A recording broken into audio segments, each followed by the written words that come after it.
The needle glinted in the candlelight as Isabella Munro's fingers worked their silent magic, each stitch carrying secrets that would unravel the Ashford family's carefully constructed empire of lies. What began as simple alterations to evening gowns would become the thread that pulled apart the most powerful household in Charleston, revealing truths that no amount of wealth or influence could conceal. The morning would bring revelations, scandal, and a freedom purchased not with violence, but with the very skills her enslavers had taught her to perfect. Before we continue, please hit the subscribe button to make my day, and let me know where you are watching from in the comments. The spring of 1858 brought unseasonable warmth to Charleston, South Carolina, where the Ashford mansion stood as a monument to old money and older secrets on Meeting Street. Among the dozens of enslaved people who maintained the household's appearance of effortless grandeur, Isabella Munro occupied a unique position as head seamstress, her talents so exceptional that wealthy families across the city competed for her services through arrangements with her owner. At 32 years old, Isabella possessed a gift that transcended mere technical skill. Her fingers could read fabric like others read books, understanding how cloth would fall, how seams would hold, and how the smallest adjustments could transform a garment from adequate to extraordinary. She'd been sewing since childhood, when her mother, also a gifted seamstress, had passed down knowledge accumulated over generations. But Isabella's talents extended beyond needlework into an understanding of human nature itself, recognizing how clothes revealed character and how the intimate act of dressing and fitting exposed vulnerabilities that people worked desperately to hide. The Ashford family had purchased Isabella 15 years earlier, recognizing her value as both status symbol and income generator. Margaret Ashford, the family matriarch, was a severe woman whose perfectly maintained appearance masked a ruthless ambition that had elevated her family from respectable merchants to social elite through calculated marriages, strategic investments, and the systematic destruction of anyone who threatened their position. She treated Isabella with the cold efficiency she applied to all her possessions, valuable tools that required proper maintenance but never affection. Margaret's weapon of choice wasn't violence, though she certainly wielded that when necessary. Her true power lay in information, the careful collection and strategic deployment of secrets that could ruin reputations, destroy marriages, and end careers. She had spent decades building a network of sources throughout Charleston society, gathering intelligence through servants, tradespeople, and carefully cultivated relationships with other powerful women. Her enemies didn't suffer physical pain.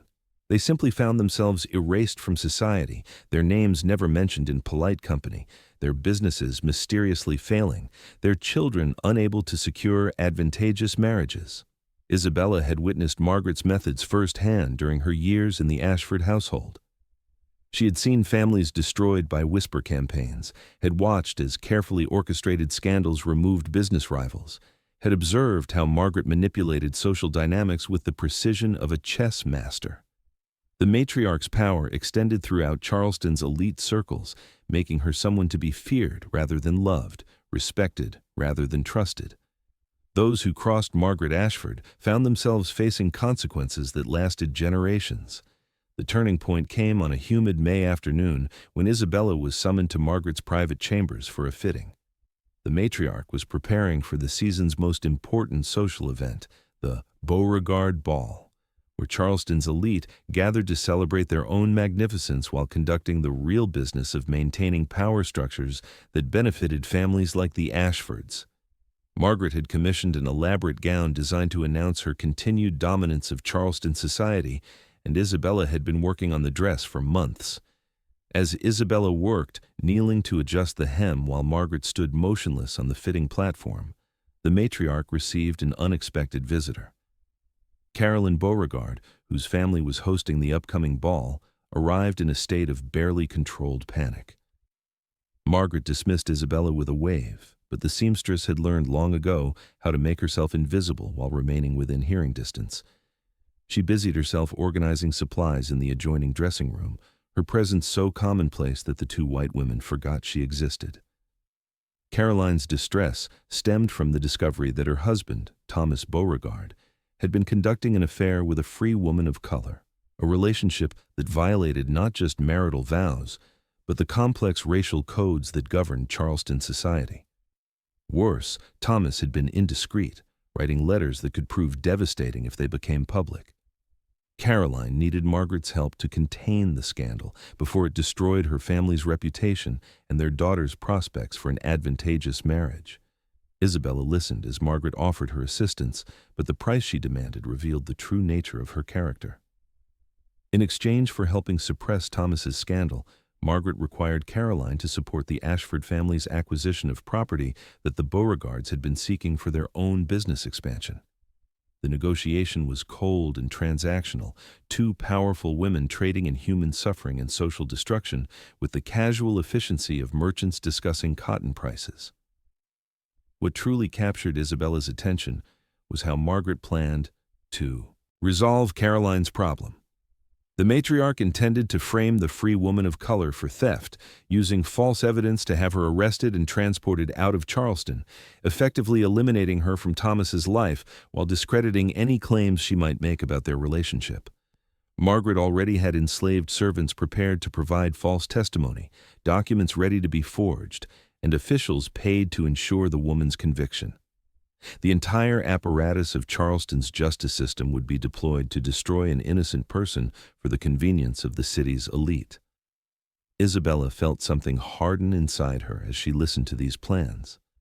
She had witnessed countless injustices during her years in bondage, had experienced cruelty and casual disregard for her humanity more times than she could count. But hearing Margaret orchestrate this elaborate frame-up with such cold calculation crystallized something in Isabella's mind. The system that oppressed her wasn't just brutal. It was methodical, organized, and deeply interconnected. Fighting it would require more than individual resistance. It would demand strategic thinking and patient execution. That night, as Isabella sat in her small room in the servants' quarters, she began formulating a plan that would take months to implement, but could potentially accomplish what direct confrontation never could. Margaret Ashford's power came from information and social connections. Isabella realized that someone in her position, moving through Charleston's most elite households as a servant whose presence went unnoticed, had access to similar information. The difference was that nobody guarded their secrets around people they considered property. Isabella's work as a seamstress required her to visit dozens of wealthy homes each month, conducting fittings, making alterations, and creating new garments for Charleston's elite women. During these visits, she was often present during intimate conversations, private moments, and unguarded discussions that revealed the truth behind carefully maintained public facades. Ladies spoke freely in front of their seamstresses about affairs, financial troubles, family scandals, and social grievances, assuming that enslaved servants had no agency or ability to use such information. Over the following weeks, Isabella began systematically documenting everything she learned during her work. She possessed natural literacy, a secret she had carefully guarded since childhood when her mother had taught her to read and write despite laws prohibiting such education for enslaved people. Each night, Isabella recorded the day's observations in tiny, precise handwriting on scraps of fabric that she could easily hide or destroy if discovered. Her records grew to include details about who was having financial difficulties, which marriages were troubled, what business dealings involved fraud or deception, and which respected citizens had secrets they desperately needed to conceal. The genius of Isabella's approach lay in how she gathered information without raising suspicion. She never asked direct questions or showed obvious interest in conversations happening around her. Instead, she maintained the same invisible presence she had perfected over years of service, becoming part of the furniture while her mind cataloged every significant detail. Her exceptional memory allowed her to reconstruct entire conversations hours after they occurred, capturing nuances and connections that would prove valuable later. Isabella's most important source of information came from her work on intimate garments, corsets, underclothes, and nightgowns that revealed physical secrets their wearers desperately wished to hide. Pregnancy outside marriage, evidence of physical abuse, signs of illness that would damage marriage prospects, all these became visible to Isabella's practiced eye and careful fingers. She recorded these observations alongside the social and financial intelligence she gathered, creating a comprehensive map of Charleston's elite society that rivaled Margaret Ashford's own collection. As summer arrived and preparations for the Beauregard Ball intensified, Isabella began the second phase of her plan. She identified several women in Charleston society who had suffered at Margaret's hands, whose families had been damaged by the matriarch's machinations, whose lives had been diminished by her ruthless pursuit of social dominance. These women occupied various positions in Charleston's complex social hierarchy, some powerful in their own right, others merely respectable, but all shared a common grievance against the Ashford family. Isabella's challenge was communicating with these women without revealing her own role or creating evidence that could be traced back to her. She solved this problem through the very work that gave her access to their lives. During fittings and alterations, Isabella began making subtle adjustments to garments, incorporating tiny marks and signals that conveyed messages to those who knew how to read them. A particular stitch pattern might indicate which social gathering would be important to attend. A specific button placement could signal which person needed to be approached. The hem's length might communicate timing for specific actions. This textile-based communication system required Isabella to first educate her intended recipients about how to interpret the signals, a process she accomplished through carefully orchestrated mistakes that drew attention to specific garment details. When a woman questioned an unusual stitch pattern or unexpected alteration, Isabella would apologize profusely while explaining in terms that seemed innocent but contained coded information. The system was slow and cumbersome, but it allowed Isabella to coordinate actions among multiple people without creating written evidence or requiring direct communication. The most audacious element of Isabella's plan involved the gown she was creating for Margaret's appearance at the Beauregard Ball. The dress was a masterpiece of technical achievement, incorporating design elements and construction techniques that would make it the most talked-about garment of the season. But Isabella had woven into the dress's very fabric a message that would be visible only under specific lighting conditions, a technique she had discovered through experimentation with different thread types and weaving patterns. The message embedded in Margaret's gown would reveal, in terms that Charleston's elite would immediately recognize, the matriarch's role in several recent scandals that had destroyed rival families. Isabella had carefully researched each incident, confirming details through her network of sources, and had condensed the information into symbolic patterns that functioned as both artistic design and coded accusation. The revelation wouldn't rely on Isabella's testimony or any evidence that could be traced to her. Instead, the dress itself would speak, transforming Margaret's moment of triumph into public exposure. Isabella understood that her plan required perfect timing and flawless execution. If Margaret discovered the embedded message before the ball, Isabella would face consequences that likely meant death or sale to the Deep South, where conditions were even more brutal than in Charleston. But if the reveal occurred as planned, during the ball when Margaret was surrounded by everyone who mattered in Charleston society, the damage would be immediate and irreversible. The weeks leading up to the Beauregard Ball were filled with frantic preparation, as Charleston's elite families competed to make the strongest impression at the season's most important event.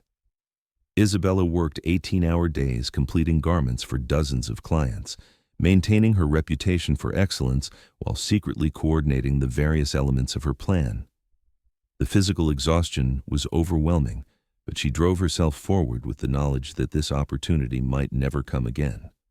Isabella's network of allies, none of whom knew the full scope of the plan or each other's involvement, began executing their assigned roles. One woman ensured that specific lighting would be used in the ballroom, fixtures that would make the embedded message in Margaret's gown visible. Another arranged for certain influential people to be positioned where they would witness Margaret's exposure. A third prepared to introduce topics of conversation that would prime attendees to understand the significance of what they were about to see.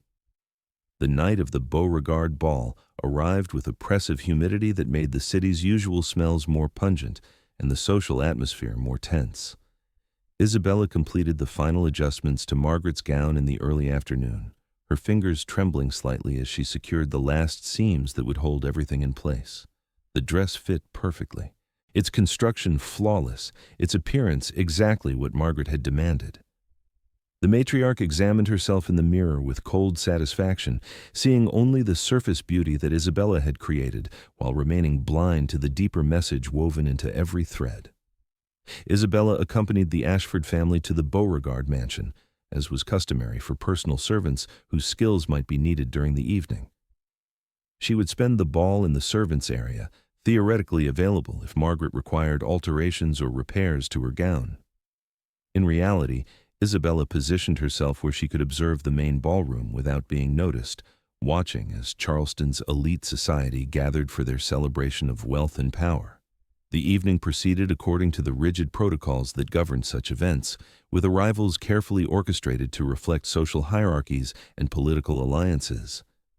Margaret's entrance was timed for maximum impact, her gown immediately drawing admiring attention from assembled guests. Isabella watched as the matriarch accepted compliments with practiced grace, secure in her position and confident in her continued dominance of Charleston society. The transformation occurred gradually as the evening progressed and the ballroom's lighting shifted according to the schedule that Isabella's ally had arranged. The embedded message in Margaret's gown began revealing itself, patterns emerging that seemed like simple decorative elements at first, but gradually resolved into recognizable symbols and coded references that Charleston's elite immediately understood. Isabella had used textile techniques that created images visible only at specific angles and under specific lighting, a form of hidden communication that transformed Margaret's gown into a confession. The moment of recognition spread through the ballroom like ripples on water. Individual guests noticed elements of the pattern and whispered to their neighbors, who examined the gown more closely and discovered additional revelations. Within 20 minutes, everyone present understood that they were witnessing something unprecedented, a public exposure of Margaret Ashford's methods and machinations woven into the very garment she had commissioned to celebrate her power. Margaret's realization of what was happening came too late to prevent the damage. She saw the changed expressions, heard the whispered conversations, felt the shift in social dynamics that marked her fall from power. The matriarch's face hardened as she understood that someone had used her own weapon against her, turning information and social manipulation into instruments of her destruction. She looked around the ballroom with eyes that promised vengeance, but found only turned backs and deliberately averted gazes from people who had feared her authority but never truly supported her. The scandal that erupted from the Beauregard ball destroyed the Ashford family's social position.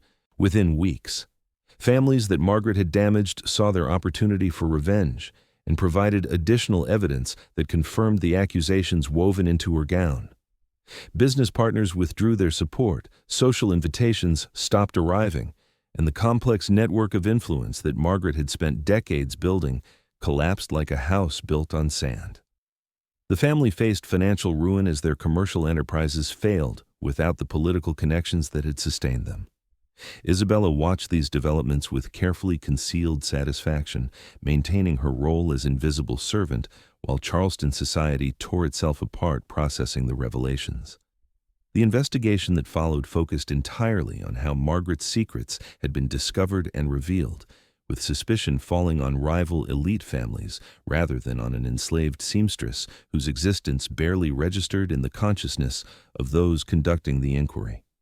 The genius of Isabella's approach became apparent in how completely she had avoided detection. There was no physical evidence connecting her to the exposure, no testimony that could establish her involvement, no motive that investigators considered plausible. The embedded message in Margaret's gown was attributed to sabotage by rival seamstresses jealous of Isabella's talents, or to deliberate manipulation by other powerful families seeking to destroy the Ashfords. Nobody seriously considered that an enslaved woman might possess the intelligence, resources, and strategic capability necessary to orchestrate such an elaborate revelation. The Ashford family's financial collapse forced them to sell their property, including the people they had enslaved. Isabella found herself purchased by a wealthy widow named Eleanor Hartwell, whose own family had suffered at Margaret's hands years earlier. Eleanor was one of Isabella's secret allies, though their previous communication had been entirely through coded garment alterations. The purchase price was surprisingly reasonable, and the terms of Isabella's servitude under Eleanor's ownership were far more lenient than what she had experienced with the Ashfords. What Isabella didn't know until months later was that Eleanor had been systematically purchasing the freedom of people she respected, using legal mechanisms that allowed gradual manumission through work contracts that eventually led to official freedom papers. Eleanor offered Isabella such an arrangement, explaining that her service to Charleston's wronged families deserved recognition and reward. The work contract would require 5 more years of service, but at the end of that period, Isabella would receive her freedom papers and a financial settlement that would allow her to establish an independent life. The revelation that her plan had earned not just revenge but eventual freedom left Isabella stunned. She had acted primarily from a desire for justice, hoping at most to damage the family that had caused so much suffering. The possibility of personal freedom had seemed impossibly distant, something that might come through decades of saving money or through circumstances beyond her control. To learn that her actions had created a direct path to liberty within a defined time frame transformed her understanding of what resistance could accomplish. Isabella's final years of servitude under Eleanor Hartwell were remarkably different from her time with the Ashfords. Eleanor treated her with respect bordering on friendship, consulted her on important decisions, and ensured she had access to resources that would prepare her for independent life. Isabella continued working as a seamstress, but now her income went toward building savings that would support her once she gained freedom. She also began teaching other enslaved women her skills, passing down not just technical knowledge, but the understanding of how observation and patience could create opportunities for resistance. The story of Margaret Ashford's downfall became legendary in Charleston society, though the true architect of that fall remained hidden. Various theories circulated about who had orchestrated the exposure, with credit generally attributed to powerful families or mysterious abolitionists rather than to an enslaved seamstress whose genius lay in being consistently underestimated. Isabella never corrected these misunderstandings, recognizing that her continued safety depended on maintaining her invisible status. When Isabella finally received her freedom papers in 1863, the Civil War was raging, and the institution of slavery was facing its ultimate challenge. The path to general emancipation that many had dreamed of was finally becoming reality, though the cost in blood and suffering exceeded anything Isabella had imagined during her years of quiet resistance. She established herself as an independent seamstress in Philadelphia, where she could practice her trade without the legal restrictions that limited free black women in the South. Isabella's post-emancipation career was remarkably successful, built on the reputation she had carefully cultivated and the skills she had perfected over decades of forced service. But she never forgot the lessons learned during her time in bondage, particularly the understanding that systematic oppression required systematic resistance. She became active in networks that supported newly freed slaves, teaching women not just practical skills, but the strategic thinking necessary to navigate a society that remained hostile to their full participation. The techniques Isabella had developed for coded communication through textile work became part of the toolkit used by various resistance and mutual aid organizations.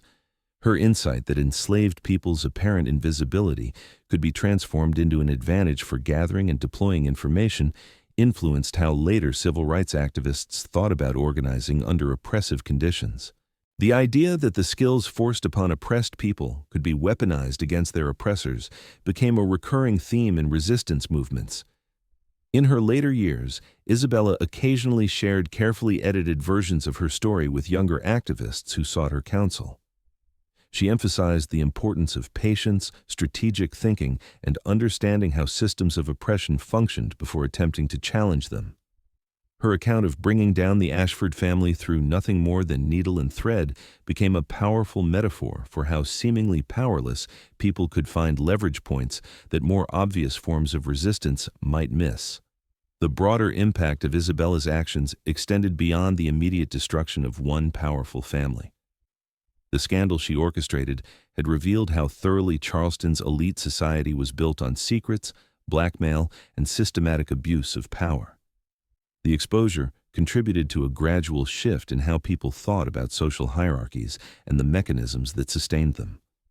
While slavery continued until the Civil War ended it, the absolute confidence that families like the Ashfords had projected was permanently damaged.